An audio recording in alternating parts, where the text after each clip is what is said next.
Okay, so welcome back, class. I want to talk, when we talk about return on investment, which we ended the last lesson, what are the measures of success for a project? Sometimes those measures are quite often financial. Net present value, return on investment, internal rate of return, payback period, and benefit cost ratio. So let's just take a look at those. If you take the PMBOK exam, but even if you don't, you should be aware that there are two types of selection criteria that your C-suite in the business case are using, or you should expect them to use. One is called benefits measurement. These are comparison methods. A versus B, yes versus no.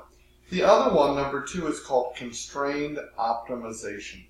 And in constrained optimizations, all you really need to know is that these are linear models of mathematics. You don't have to be a fourth-year mathematician to get those. You just have to be aware that those exist and that you would turn to your financial management section of your company.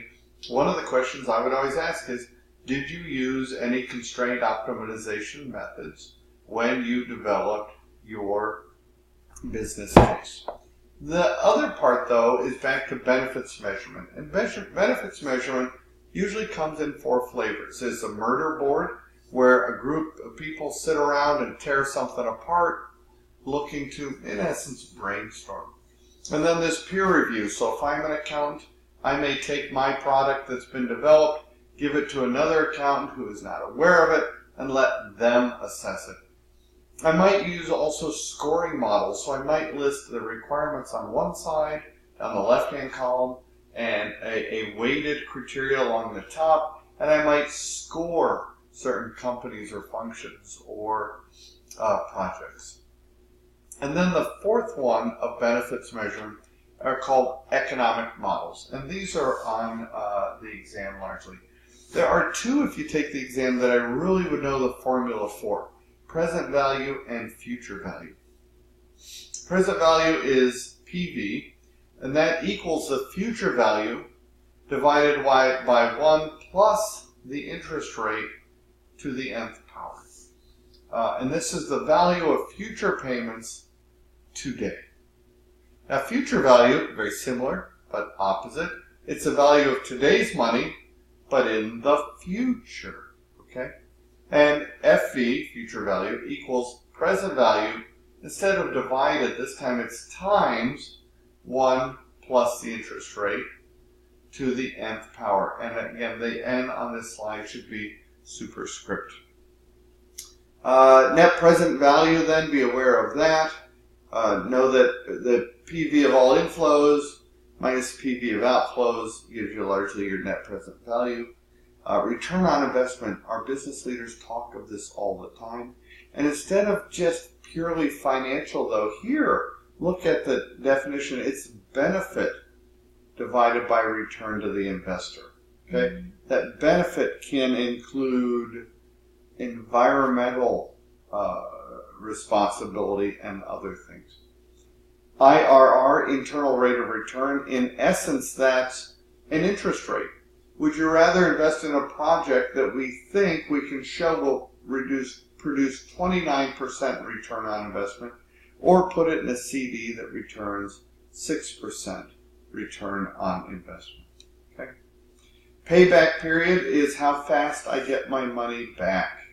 So, if I loan you $10, when do I want the money back? I'll be honest, I want it back right now. But I'm reasonable.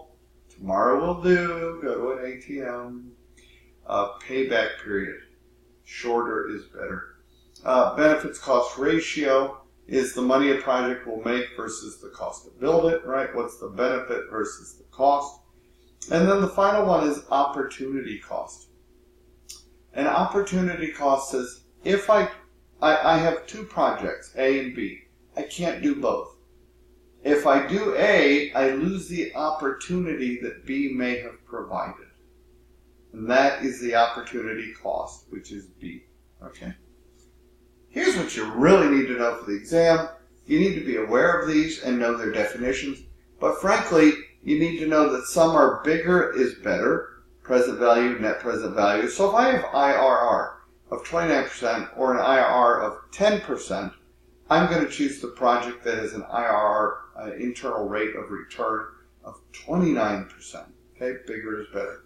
But a couple of them, two of them in fact, are smaller is better. Opportunity cost.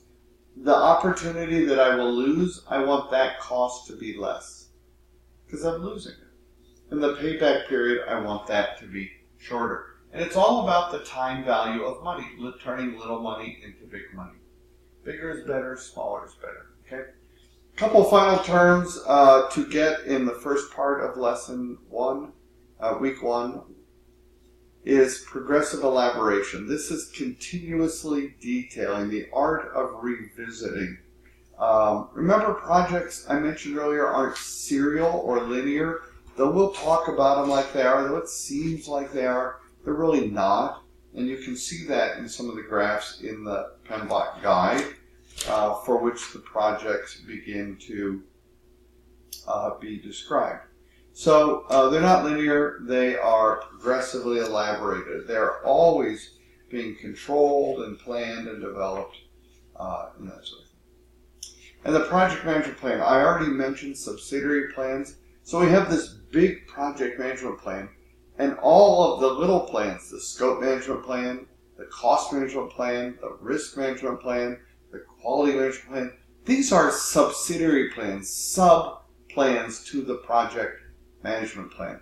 And remember I said they're also called methodologies, and a methodology is how I'm going to do something to execute it, control, collect requirements, whatever it is. Okay.